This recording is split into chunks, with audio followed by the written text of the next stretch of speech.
যত পাপী হয়ে যাক আবার উঠে দাঁড়ান। রাত্রে পর্ন দেখেছেন, তওবা করেন, উঠে দাঁড়ান। আপনার গার্লফ্রেন্ডের সাথে জেনা করেছেন, তওবা করে ফিরে আসেন। মাদক সেবন করেছেন, ইনস্ট্যান্ট তওবা করে ফিরে আসেন। কারো ক্ষতি করেছেন, তওবা করে ফিরে আসেন। মানে আপনি নামাজটা ছাড়েন না।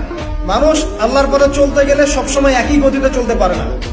আল ঈমান ইয়াজিদু ফিত তাআ ওয়া ইয়ানকুসু ফিল মাসিয়া। বলা হয় ঈমান হচ্ছে আনুগত্য বৃদ্ধি পায় আর আল্লাহর অবাধ্যতায় কমে যায়। আল্লাহর পথে চলতে গেলে হোঁচট খায় মানুষ।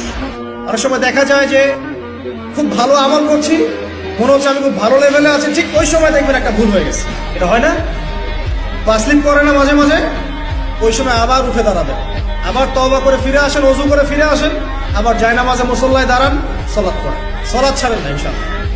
কারণ নবী সাল্লাল্লাহু আলাইহি ওয়াসাল্লাম বলেছেন, লা তাতরুকান্না সালাহ ইয়া মুআজ, হে মুআজ রাদিয়াল্লাহু আনহু, কখনোই সালাত ছেড়ে দিও না।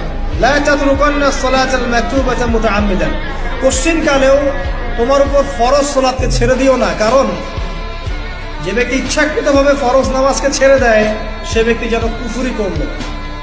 বরেণ্য আলেমরা বলেছে ইসলামের লিস্ট থেকে নাম কাটা পড়ে গেল যতক্ষণ সে তওবা করে ফিরে আসছে।